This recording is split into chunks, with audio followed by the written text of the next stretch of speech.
Assalamualaikum warahmatullahi wabarakatuh. Saya M. Hudayusni Ali dengan NIM J1B024151. Di sini saya akan menjelaskan praktikum hidrologi teknik dan agri klimatologi acara 3, yaitu analisa curah hujan wilayah. Nah, ini adalah data curah hujan beberapa stasiun pengamatan di Pulau Lombok. Yang pertama yaitu Stasiun Klimatologi Nusa Tenggara Barat, kemudian Stasiun Meteorologi Zainuddin Abdul Majid, dan di Gerung.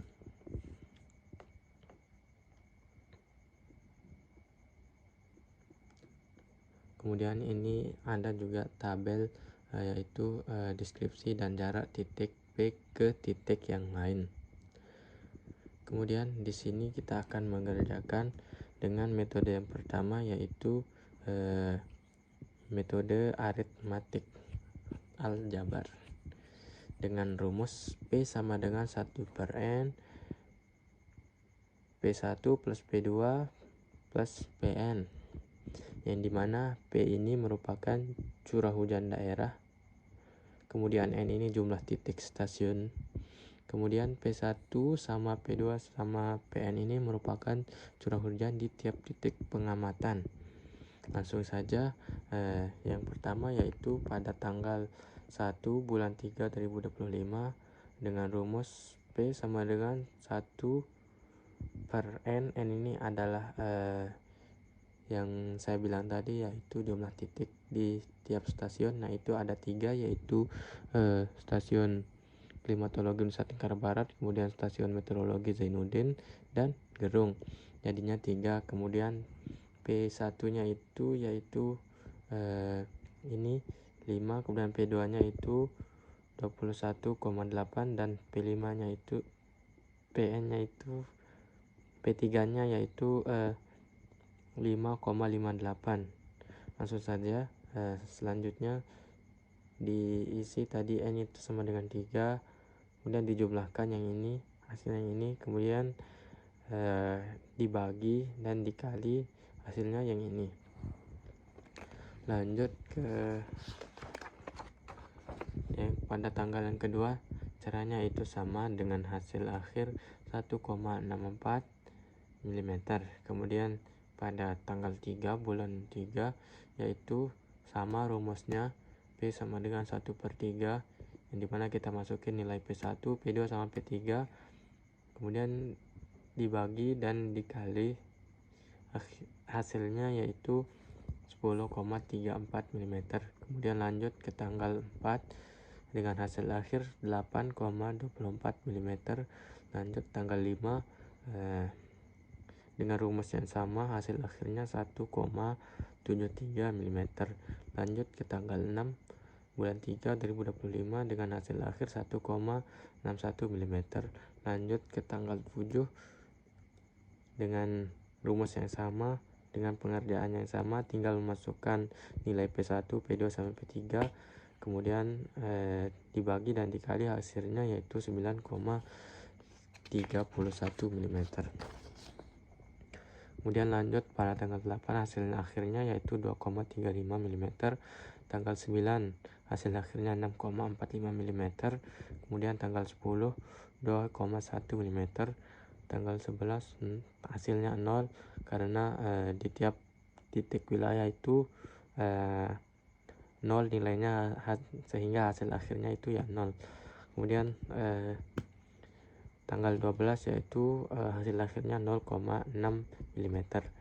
Kemudian adapun cara yang kedua yaitu IDW, yang dimana metodenya itu metode inverse distance widening, dimana rumusnya yaitu ZXO sama dengan sigma N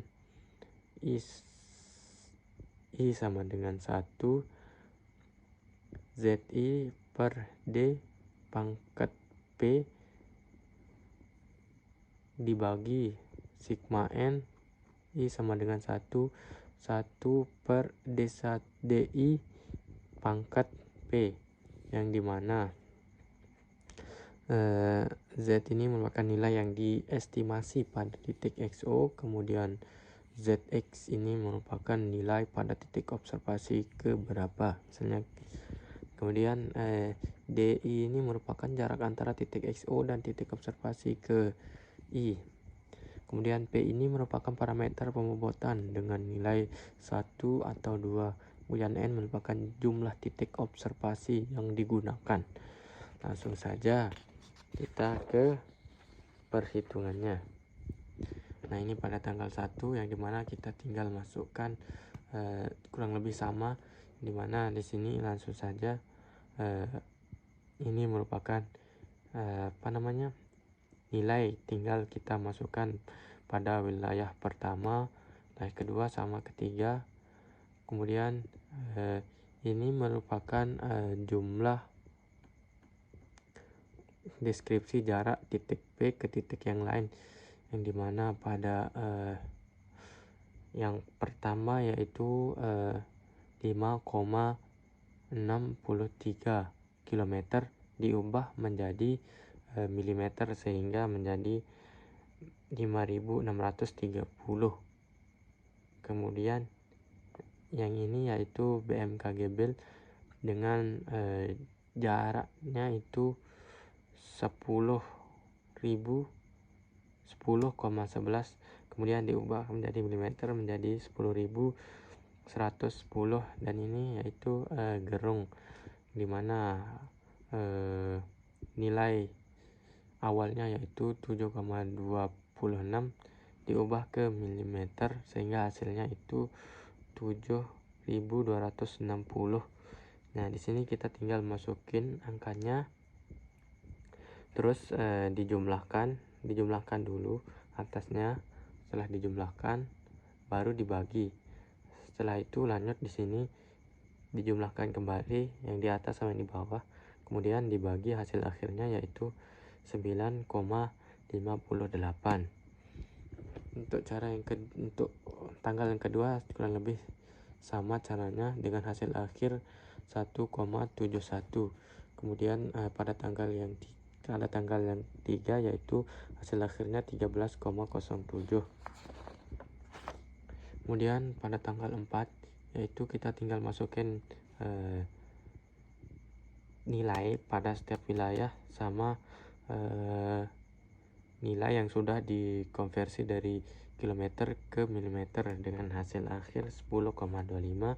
Pada tanggal 5 hasil akhirnya 1,87. Kemudian tanggal 6 yaitu 1,69, dan tanggal 7 itu hasil akhirnya yaitu 11,28, dan tanggal 8 itu hasil akhirnya 2,48, tanggal 9 itu hasil akhirnya 5,43, dan tanggal 10 hasil akhirnya itu 1,66. Dan lanjut pada tanggal 11 dengan langkah-langkah yang sama dengan hasil akhirnya yaitu 6, karena di setiap wilayah itu nilai itu 0, 0, 0 sehingga hasil akhirnya yaitu 0. Kemudian pada tanggal 12 yaitu hasil akhirnya 0,79. Mungkin ini saja bisa saya jelaskan pada acara 3 yaitu tentang analisa curah hujan wilayah. Sekian, wassalamualaikum warahmatullahi wabarakatuh.